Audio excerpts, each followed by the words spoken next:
لا إله إلا الله لا إله إلا الله لا إن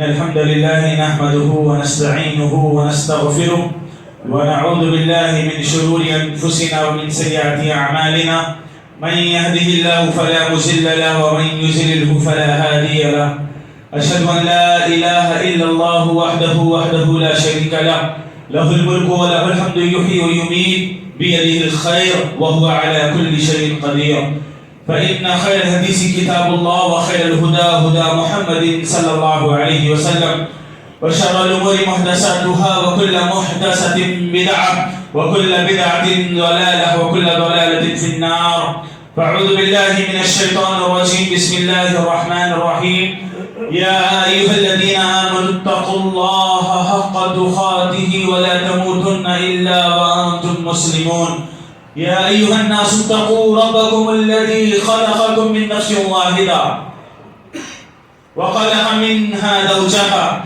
وبث منهما رجالا كثيرا ونساء واتقوا الله الذي تساءلون به والأرحام إن الله كان عليكم رقيبا يا أيها الذين آمنوا اتقوا الله وقولوا قولا سديدا يصلح لكم أعمالكم ويغفر لكم ذنوبكم ومن يطع الله ورسوله فقد فاز فوزا عظيما وقال تعالى في موضع آخر بسم الله الرحمن الرحيم سبحان الذي أسرى بعبده ليلا من المسجد الحرام إلى المسجد الأقصى الذي باركنا حوله لنريه من آياتنا إنه هو السميع البصير.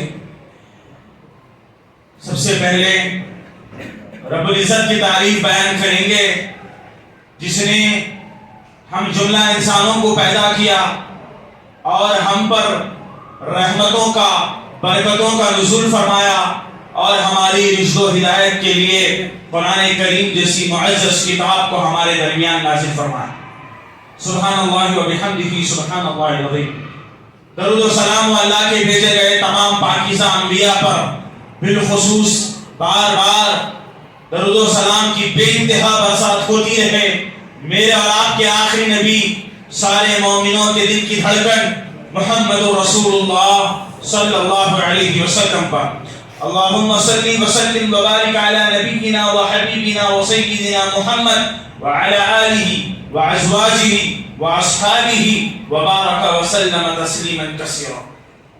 قابل احترام بزرگوں نوجوان دوستوں پرناشی اسلامی ماں اور بہنوں، عنوان جمعہ ہے واقع معراج کی حقیقت. جیسے ہی رجب کا یہ مہینہ گزرتا ہے ایک عنوان جو ہم مسلمانوں کے ذہنوں میں آتا ہے وہ یہی کہ اللہ کے نبی صلی اللہ علیہ وسلم کی زندگی کا ایک سنہرا اور ایک انمول واقعہ جو پیش آیا وہ واقع معراج ہے. نبی صلی اللہ علیہ وسلم کو اللہ تعالیٰ نے بے شمار معجزے دیے اور اللہ تعالیٰ کا یہ قانون رہا ہے کہ وہ ہر نبی کو معجزے عطا کرتا ہے. ہر نبی کا اپنا اپنا ایک معجزہ ہے. پیارے نبی صلی اللہ علیہ وسلم کو جو معجزات دیے گئے ان میں سے سب سے بڑا معجزہ جو قیامت تک باقی رہے گا وہ قرآن کریم جو اللہ کے نبی صلی اللہ علیہ وسلم کا بہت بڑا معجزہ ہے. اور اللہ کے نبی صلی اللہ علیہ وسلم کی زندگی میں معجزات میں سے ایک بہت بڑا معجزہ یہ ہے کہ آپ نے اللہ کے حکم سے اپنی انگلی کو آسمان کی طرف اٹھایا. اللہ نے معجزہ دکھلاتے ہوئے چاند کے 2 ٹکڑے کر دیے. یقیناً پیارے نبی صلی اللہ علیہ وسلم کی زندگی کے بے شمار معجزات جو کتاب و سنت سے ثابت ہے ان تمام معجزات میں سے ایک بہت بڑا معجزہ جو میرے اور آپ کے نبی کو دیا گیا اس عالیشان معجزے کا نام معراج کا سفر ہے. واقع معراج یہ اللہ کے نبی صلی اللہ علیہ وسلم کو دیا گیا ایک ایسا معجزہ ہے جو اس سے پہلے اللہ نے کسی نبی کو نہیں دیا. معراج کا سفر یہ اللہ نے کسی نبی کو نہیں کرایا تو صرف اپنے محبوب نبی محمد رسول اللہ صلی اللہ علیہ وسلم کو. آپ علیہ السلام کی سیرت پڑھنے کے بعد جو چیزیں ہم کو معلوم ہوتی ہیں آپ کی سیرت اور زندگی کا ایک حسین اور جمیل واقعہ اللہ تعالیٰ نے معراج کی شکل میں دیا. یہ معراج کیا ہے؟ اسراء و معراج کہتے ہیں. اسراء کہتے ہیں رات کا چلنا اور معراج کہتے ہیں زمین سے آسمان کی طرف جانا. رات کے چلنے کو اسرا اور زمین سے آسمان کے سفر کو معراج کہتے ہیں۔ گویا کہ اللہ تعالیٰ نے آپ کو مکہ مکرمہ سے بیت المقدس تک زمین کے ذریعے چلایا اور بیت المقدس سے آسمانوں کا سفر کروایا، اسی کو اسراء اور معراج کہتے ہیں۔ اس کی اہمیت سے مجھ کو اور آپ کو اللہ کے نبی کا مقام معلوم ہوتا ہے کہ میرے اور آپ کے نبی اللہ کے وہ محبوب رسول ہیں جن کو اللہ تعالیٰ نے اپنے پاس بلایا، اتنی قریب بلایا اور آپ سے گفتگو کی۔ یہ اللہ کے نبی صلی اللہ علیہ وسلم کے لیے بڑے اعزاز کی بات ہے۔ سب سے پہلے جانیں گے کہ معراج کا جو سفر اللہ کے نبی کو کرایا گیا اس کی وجہ کیا تھی، اس کا سبب کیا تھا۔ تو در حقیقت بات یہ ہے کہ جب اللہ کے نبی صلی اللہ علیہ وسلم نے عرش والے رب کی سچی توحید کو لوگوں کے سامنے پیش کیا، لوگ آپ کے دشمن ہو گئے، لیکن باوجود آپ نے اللہ کی طرف لوگوں کو بلاتے رہے، لوگوں کو ایک اللہ کی دعوت کا حکم دیتے رہے، حتیٰ کہ آپ کی زندگی کے دو بڑے سہارے تھے۔ جب مشرکین مکہ آپ کو تکلیفیں پہنچاتے تو آپ کے لیے آپ کے سامنے دیوار اور چٹان بن کر کھڑے ہونے والے یہ دو ہستیاں تھی جو ہر حال میں آپ علیہ السلام کی حفاظت کرتے تھے۔ ایک آپ کے سگے چاچا ابو طالب تھے جو تو مسلمان تو نہیں ہوئے لیکن انہوں نے نبی کا زندگی پر بہت ساتھ دیا تھا، اور ایک آپ کی لخت جگر بیوی نبی صلی اللہ علیہ وسلم کی زوجہ حیات ام المؤمنین خدیجہ الکبریٰ رضی اللہ تعالیٰ عنہا۔ یہ تو آپ کے وہ سپورٹ تھے جس کی وجہ سے آپ مکہ کی زمین پر کھڑے ہو کر کھلے عام لوگوں کو ایک اللہ کی طرف بلاتے تھے۔ لیکن جب معاملہ ایسا ہوا، تقدیر نے یہ فیصلہ دیا کہ اللہ کے نبی صلی اللہ علیہ وسلم کی مکی زندگی کا دور چل رہا تھا، اللہ کے نبی صلی اللہ علیہ وسلم کی بیوی اور آپ کے چچا جان ابو طالب اور خدیجہ الکبریٰ رضی اللہ عنہا دونوں انتقال کر جاتے ہیں، دونوں کی وفات ہو جاتی ہے۔ اور جب یہ دونوں سہارے نبی سے ٹوٹ جاتے ہیں، جب دونوں دنیا سے وفات پا جاتے ہیں، مشرکین مکہ کو نبی کو ستانے کے لیے راستہ کھل چکا تھا۔ مشرکین مکہ نے کہا کہ اب نہ خدیجہ ہے نہ نبی کا چچا ہے، اب محمد کو ستایا جا سکتا ہے۔ نبی صلی اللہ علیہ وسلم کو ستانے کے لیے ان کو راستہ مل گیا تھا۔ یقین مانیے، تاریخ کی کتابیں اٹھا کر پڑھیے، حضرت خدیجہ الکبریٰ اور ابو طالب کی وفات کا جو صدمہ اللہ کے رسول کو پہنچا، ان دونوں کی وفات کی وجہ سے اللہ کے نبی نے اتنا غم منایا حتیٰ کہ تاریخ میں اس سال کو عام الحزن، غم کا سال کہا گیا۔ اللہ کے نبی نے خدیجہ اور ابو طالب کی وفات کے سال کو غم کا سال کہا۔ یہ غم کا پہاڑ اللہ کے نبی پر ٹوٹا۔ اللہ کے نبی صلی اللہ علیہ وسلم ایک تو دونوں کی وفات سے بے چین تھے، مشرکین مکہ کا ظلم و ستم تھا، صحابہ مجبور پریشان تھے، اللہ کے نبی صلی اللہ علیہ وسلم کا دل پریشانیوں سے لبریز تھا۔ آپ علیہ السلام ایک پریشانی کے عالم میں مبتلا تھے، آپ کو اب تسلی کی ضرورت تھی، آپ کو اب سکون کی ضرورت تھی۔ اللہ نے آپ کے دل کو تسکین پہنچانے کے لیے، آپ کے غم کو ہلکا کرنے کے لیے اللہ نے فیصلہ کیا، آپ کو اپنے پاس بلانے کا ارادہ کیا۔ معراج کا سفر آپ کے لیے بس تسلی کا ذریعہ تھی۔ اللہ تعالیٰ اپنے محبوب نبی کے دل کو ہلکا کرنا چاہتا تھا، آپ کے دل پہ ہوئے بوجھ کو ہلکا کرنے کے لیے اللہ نے آپ کو اپنے پاس بلایا۔ یہی معراج کے واقعے کا سبب ہے۔ اور بات ہوئی، اللہ تعالیٰ قرآن مجید میں سفر معراج کا تذکرہ کرتے ہوئے کہتا ہے، سبحان الذی اسریٰ بعبدہ لیلا من المسجد الحرام الی المسجد الاقصی۔ بہت پاک ہے وہ ذات جس نے اپنے بندے محمد صلی اللہ علیہ وسلم کو مسجد حرام سے مسجد اقصی تک لے گیا۔ کس لیے؟ بارکنا حولہ لنریہ آیاتنا، کہ اللہ تعالیٰ آپ کو اپنی نشانیاں دکھلائے۔ آپ نے معراج کے سفر میں 7 آسمان دیکھے، جنت دیکھی، جہنم دیکھی۔ اللہ کہتا ہے لنریہ من آیاتنا، تاکہ ہم اپنی نشانیاں محمد رسول اللہ کو دکھائے۔ انہ هو السمیع البصیر، بے شک اللہ تعالیٰ سننے والا اور دیکھنے والا ہے۔ اللہ کے نبی صلی اللہ علیہ وسلم کعبۃ اللہ کی دیوار کو ٹیک لگا کر بیٹھے، جبرائیل علیہ السلام رات کے وقت اللہ کے رسول کے پاس آئے کہ اللہ کے رسول، اللہ آپ کو اپنے پاس بلانا چاہتا ہے، معراج کا سفر شروع ہونے والا ہے۔ اللہ کے نبی چلیے۔ اللہ کے نبی صلی اللہ علیہ وسلم کو جسمانی اعتبار سے حقیقت میں لوگ کہتے ہیں کہ معراج کا واقعہ خواب ہے یا معراج کا واقعہ صرف روح کے ساتھ ہوا ہے، یہ سب من گھڑت باتیں ہیں۔ صحیح بات اور درست بات یہ ہے کہ اللہ کے نبی کو معراج کا سفر حقیقت میں کرایا گیا ہے، اور آپ نے اپنے جسمانی اور روحانی اعتبار سے، دونوں اعتبار سے معراج کا سفر کیا ہے۔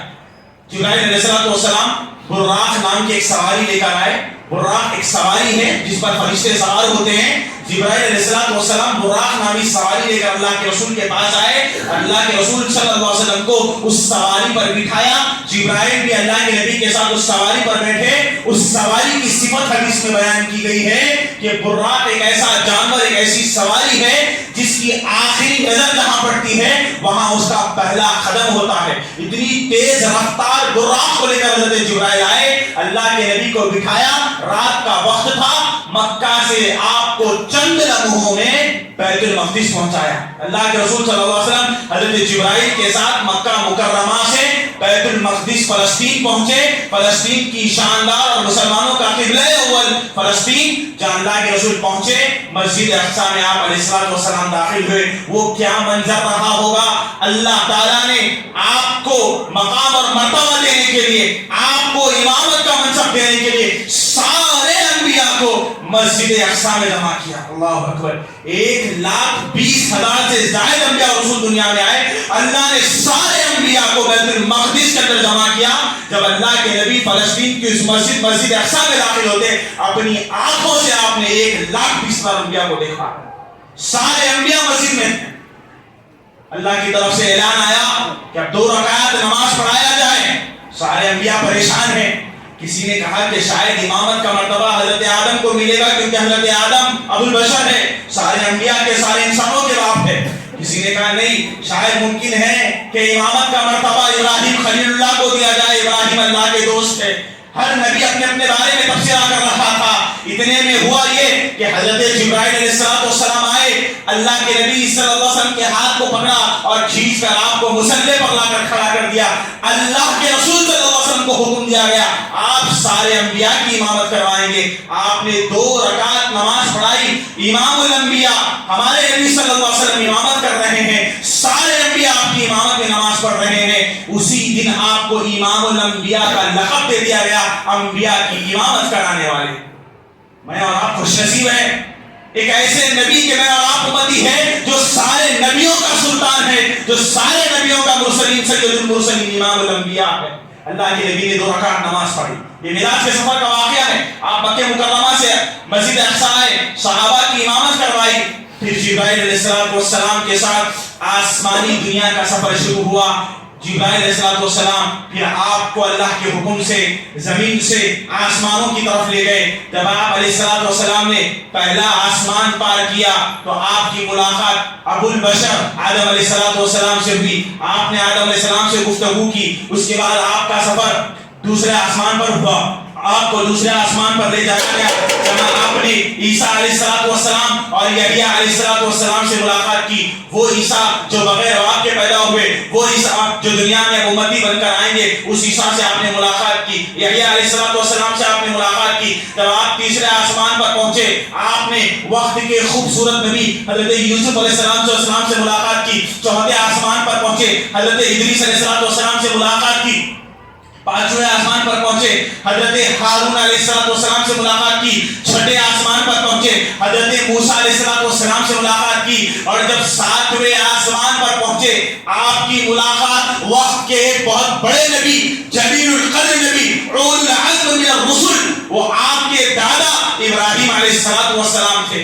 ابراہیم علیہ السلام نے دعا کی تھی, اللہ میری نسل آل اسماعیل سے نبی کو پیدا کرنا, اور آل اسماعیل سے صرف ایک نبی پیدا ہوئے, وہ محمد رسول اللہ صلی اللہ علیہ وسلم ہے. ابراہیم نے دعا کی تھی اور آج اپنی دعا کو قبول ہوتے ہوئے دیکھ رہے ہیں. اپنے سامنے اپنے نبی محمد رسول اللہ کو دیکھا. اللہ کے نبی نے حضرت ابراہیم علیہ السلام سے ملاقات کی, اور حضرت ابراہیم علیہ السلام 7 آسمانوں کے اوپر بیت معمور کو ٹیک لگائے ہوئے بیٹھے تھے. بیت معمور ایک کعبۃ اللہ ہے. جس طرح دنیا میں ایک خانہ کعبہ ہے جس کا لوگ طواف کرتے ہیں, ویسے ہی اسی دنیا کے اسی خانہ کعبہ کے برابر اوپر 7 آسمانوں کے اوپر اور ایک کعبۃ اللہ ہے جس کا طواف فرشتے کرتے ہیں. بیت معمور وہ کعبہ جس کا طواف فرشتے کرتے ہیں, جس کے بارے میں حدیث میں بیان کیا گیا, جس میں روزانہ 70,000 فرشتے داخل ہوتے ہیں. ان فرشتوں کی دوبارہ طواف کی باری نہیں آتی, اتنے فرشتے اللہ کی عبادت کرتے ہیں, اللہ کے لیے طواف کرتے ہیں.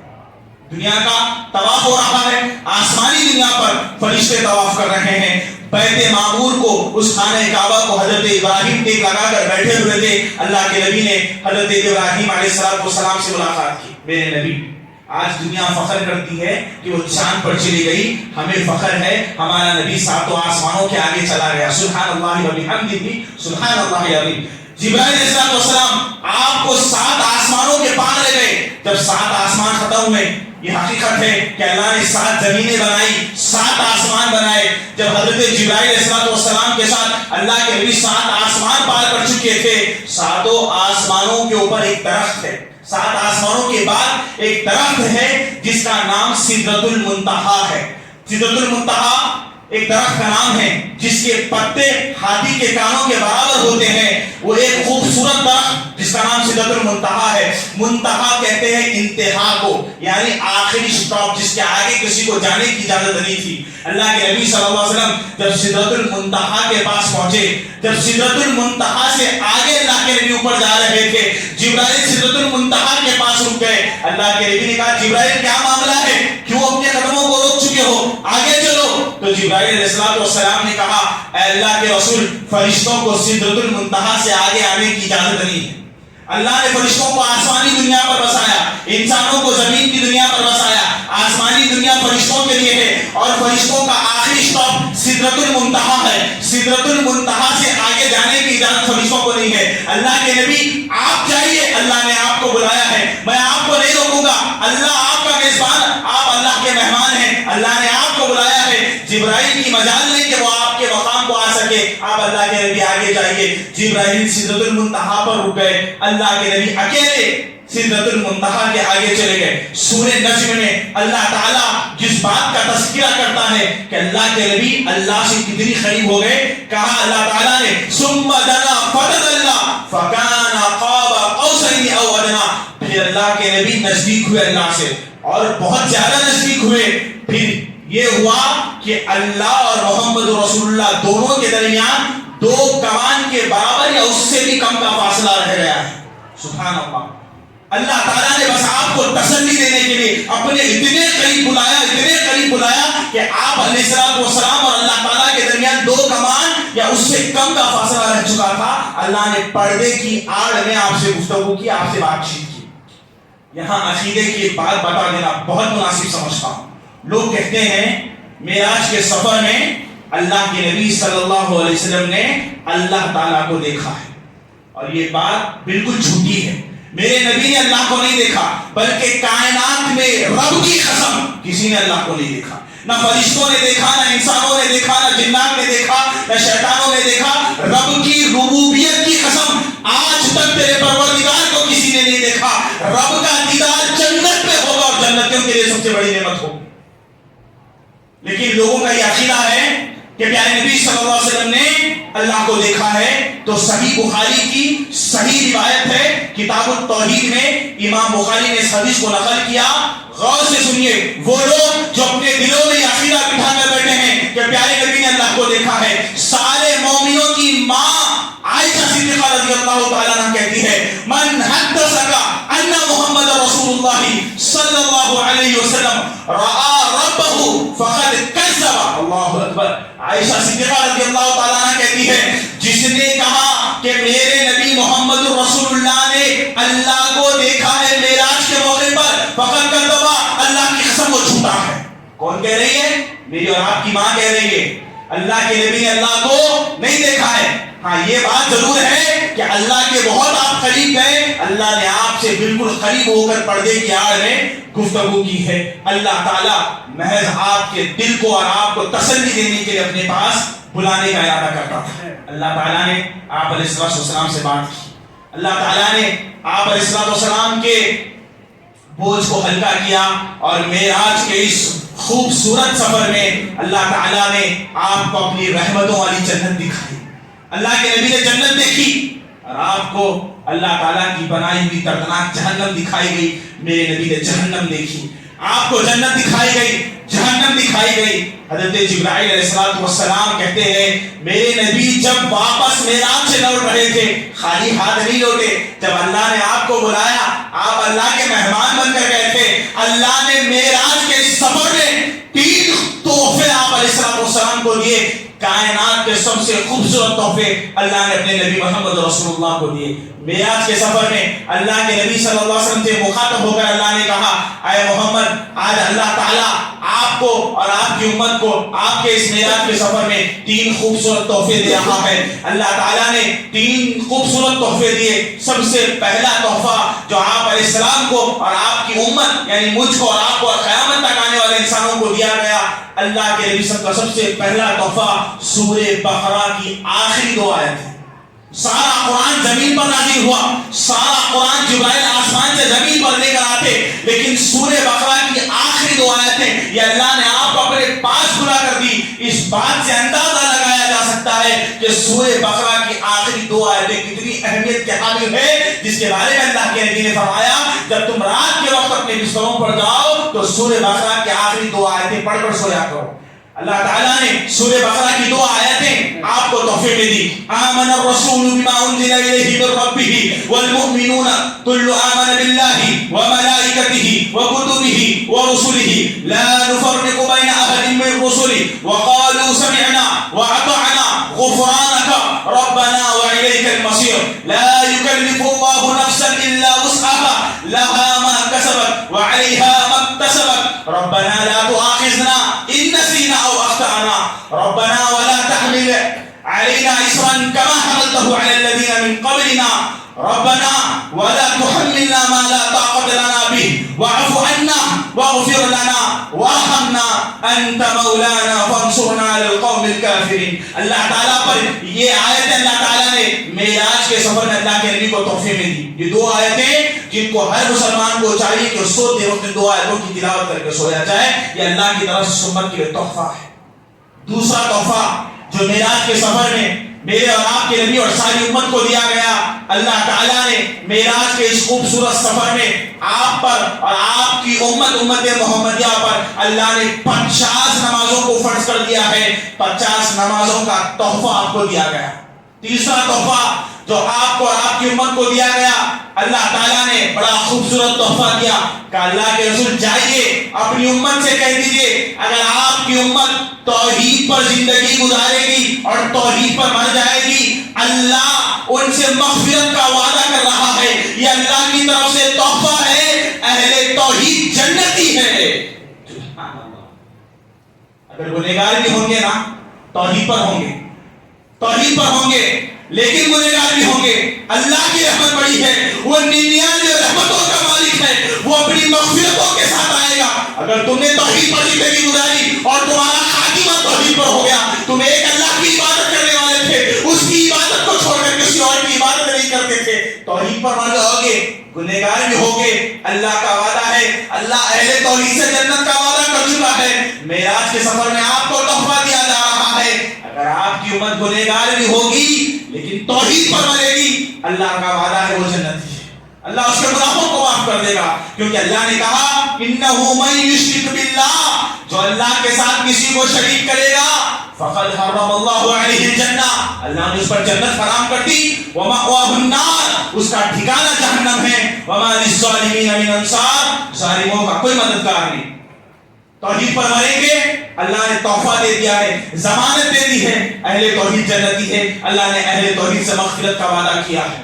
سورہ بقرہ کی 2 آیتیں, 50 نمازیں اور اہل توحید سے مغفرت کا وعدہ, یہ معراج کے 3 تحفے آپ علیہ السلام کو دیے گئے. آپ علیہ السلام جب معراج کے سفر سے واپس ہو رہے تھے, چھٹے آسمان پہ دوبارہ آپ کی ملاقات حضرت موسیٰ علیہ السلام سے بھی. موسیٰ نے کہا اے اللہ کے رسول میں کلیم اللہ ہوں, اللہ مجھ سے کلام کرتا ہے, آج اللہ نے تم سے کلام کیا ہے. اللہ جب بھی مجھ سے کلام کرتا تھا مجھے تحفے تحائف دیا کرتا تھا, بتاؤ محمد رسول اللہ آج معراج کے سفر میں رب نے تم سے کلام کیا, اللہ نے کیا تحفے دیے. اللہ کے نبی نے 3 تحفوں کا تذکرہ کیا. موسیٰ علیہ السلام نے کہا جو تحفہ آپ کو اور آپ کی امت کو دیا گیا ہے 50 نمازوں نمازوں کا مجھے ڈر ہے کیونکہ میری قوم بنی اسرائیل بڑی طاقتور تھی پھر بھی اللہ کی اتنی عبادت نہیں کر پائی, آپ کی قوم اتنی نمازیں نہیں پڑھ سکتی, جائیے اللہ سے کم کروا کر آئیے. یہ موسیٰ علیہ السلام کے دل میں اس امت کے لیے محبت ہے. موسیٰ علیہ السلام ہم سے محبت کرتے ہیں, ہمارے لیے آسانی چاہتے ہیں, اس لیے اللہ کے نبی سے کہا جائیے اللہ سے نمازوں کی تخفیف کروائیے. اللہ کے نبی دوبارہ اپنی امت کی خاطر اللہ کے پاس گئے, کہا اللہ میری امت کے لیے 50 نمازیں تکلیف کا سبب ہے, نمازوں میں تخفیف کی گزارش کرتا ہوں. اللہ کے نبی صلی اللہ علیہ وسلم کی گزارش پر اللہ نے 40 نمازوں کا تحفہ دیا, 10 نمازیں معاف کر دی, 10 نمازیں معاف کر دی. 40 نمازوں کا تحفہ لے کر پھر بیٹھے. موسیٰ علیہ السلام نے کہا آپ کی امت اتنی نمازیں نہیں پڑھ سکتی, جائیے اللہ سے اور کم کروا کر آئیے. دوبارہ اللہ کے رسول اللہ کے پاس گئے, اللہ تعالیٰ نے 20 نمازیں معاف کر دی, 30 نمازیں دی. اللہ کے رسول 30 نمازوں کو لے کر لوٹے. موسیٰ نے کہا آپ کی امت نہیں پڑھ سکتی, جائیے اللہ سے کم کرائیے. اللہ کے نبی دوبارہ اللہ کے دربار میں داخل ہوئے, اللہ نے 30 نمازیں معاف کر دی, 20 لے کر آئے. موسیٰ نے کہا آپ کی امت نہیں پڑھ سکتی. رسول اللہ دوبارہ اللہ کے دربار میں گئے. رسول کا بار بار موسیٰ سے اللہ کے دربار میں, اللہ کے دربار سے موسیٰ کے پاس یہ آنا جانا صرف اپنی امت کی خاطر تھا تاکہ میری امت تکلیف نہ اٹھائے, میری امت مشقت نہ اٹھائے, میری امت پریشان نہ ہو. اپنی امت کا خیال کرتے ہوئے اللہ کے نبی دوبارہ اللہ کے دربار میں داخل ہوئے. اللہ نے 40 نمازیں معاف کر دی. کہ اللہ کے رسول آپ پر اور آپ کی امت پر اللہ 10 نمازوں کو فرض کرتا ہے. موسیٰ علیہ السلام نے کہا آپ کی امت یہ بھی نہیں پڑھ سکتی, آپ کی امت کے پاس اتنی طاقت نہیں ہو سکتی. دوبارہ اللہ کے نبی اللہ کے پاس گئے. اللہ نے کہا 45 نمازیں معاف کرتا ہوں, اللہ تعالیٰ آج سے آپ کی امت پر 5 نمازوں کو فرض کرتا ہے. موسیٰ علیہ السلام نے کہا روایتوں میں ہے, صحیح حدیث کے مطابق موسیٰ علیہ السلام نے دوبارہ کہا تھا اللہ کے رسول اور کم کرائیے, آپ کی امت 5 بھی نہیں پڑھ سکتی. اور رب کی ربوبیت کی قسم, ہم مسلمانوں کا ایمان اتنا غیر گزرا اور کمزور ہو چکا ہے. اللہ کی خاطر آج ہم فجر کی نماز نہیں پڑھ سکتے, اللہ کی خاطر آج ہم خشوع کے ساتھ 5 نمازوں کا احترام نہیں کر سکتے. یہی ہے ہمارے رسول سے محبت کہ ہم نے رسول کو آنے جانے کی پرواہ نہیں کی, رسول کو شرم کی پرواہ نہیں کی. موسیٰ علیہ السلام سے اللہ کے رسول نے کہا اے موسیٰ اب مجھے اپنے رب کے پاس جانے سے شرم آتی ہے, میں کیا کہوں کہ میری امت 5 وقت کی نماز نہیں پڑھ سکتی. 5 نمازوں کا تحفہ دے کر اللہ کے رسول واپس دنیا میں آئے. یہ 1 رات کا سفر تھا. مکہ مکرمہ سے بیت المقدس جانا, بیت المقدس سے ساتوں آسمان کی سیر کرنا, جنت دیکھنا, جہنم دیکھنا, رب سے ملاقات کرنا, گفتگو کرنا, پھر واپس لوٹ آنا. اللہ نے کہا لیلم 1 رات کا سفر ہے, 1 رات کا سفر ہے. اور کل فیکن کا تمہارا رب مالک ہے, وہ جو چاہے جیسے چاہے کر دکھائے. 1 رات میں آپ کی سیر مکمل ہو گئی. جب اللہ کے نبی فجر سے پہلے, فجر سے قریب صبح صادق کے وقت جب مکہ واپس پہنچے, صبح کی نماز آپ نے پڑھائی. صحابہ کو معلوم بھی نہیں تھا کہ رات بھر اللہ کے رسول غائب رہے ہیں. یہ اللہ کے نبی کا معجزہ ہے. جب آپ نے فجر کی نماز پڑھائی, فجر کی نماز کے بعد آپ نے معراج کا واقعہ صحابہ کو سنایا. معراج کی ساری تفصیل صحابہ کو سنائی اور یہ بات مکہ میں مشہور ہو گئی, پھیلنے لگی. تو یہ بات معلوم ہوئی دشمن رسول ابو جہل کو. جب ابو جہل کو معلوم ہوا کہ اللہ کے رسول 1 رات کے سفر میں مکہ سے فلسطین چلے گئے, فلسطین سے ساتوں آسمان چلے گئے, ساری گفتگو جب ابو جہل نے سنی پریشان ہو گیا. 1 رات میں کیسے ممکن ہے؟ اور اللہ کے رسول کے معراج کے سفر کی تکذیب کرنے لگا, جھٹلانے لگا.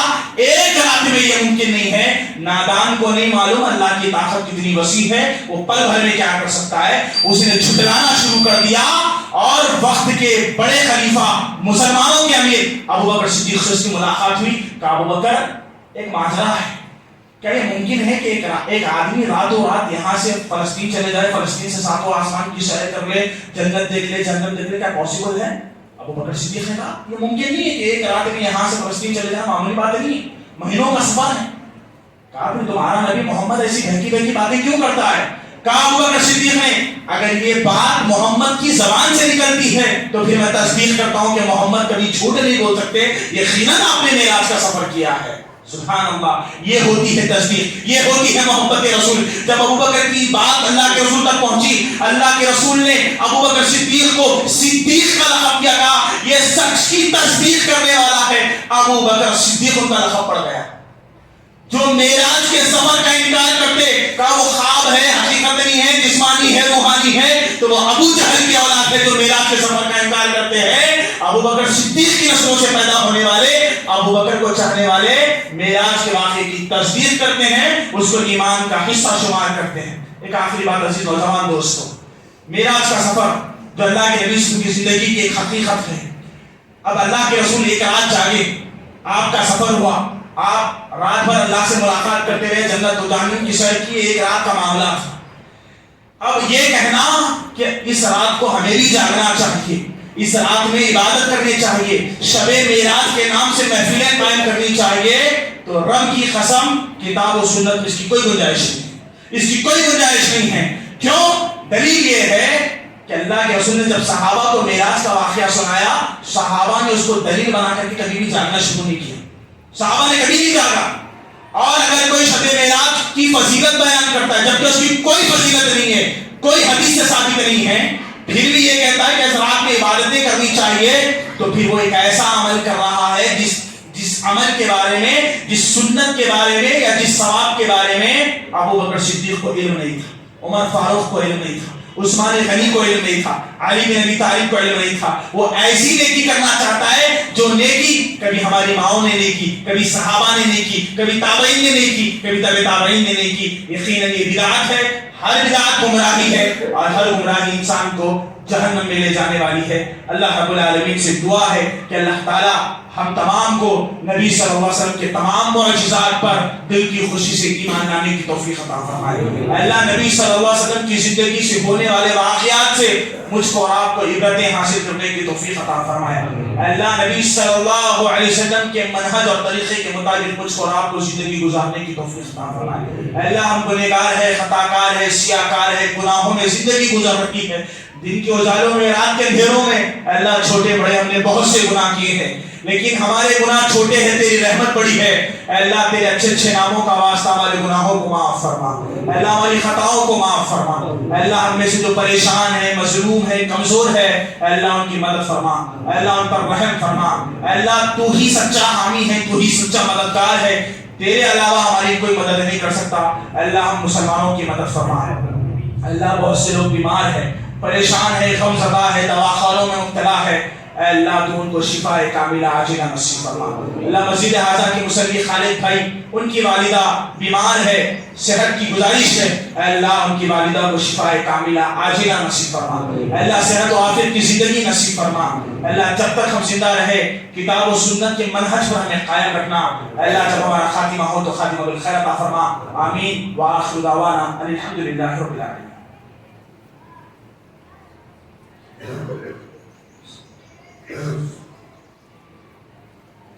الحمد لله رب العالمين الرحمن الرحيم مالك يوم الدين أشهد أن لا إله إلا الله وحده لا شريك له وأشهد أن محمدا عبده ورسوله فإن خير الحديث كتاب الله وخير الهدى هدى محمد صلى الله عليه وسلم وشر الأمور محدثاتها وكل محدثة بدعة وكل بدعة ضلالة وكل ضلالة في النار فأعوذ بالله من الشيطان الرجيم بسم الله الرحمن الرحيم إن الله وملائكته يصلون على النبي يا أيها الذين آمنوا صلوا عليه وسلموا تسليما اللهم صل وسلم وبارك على نبينا محمد صلى الله عليه وسلم سبحان ربك رب العزة عما يصفون وسلام على المرسلين والحمد لله رب العالمين۔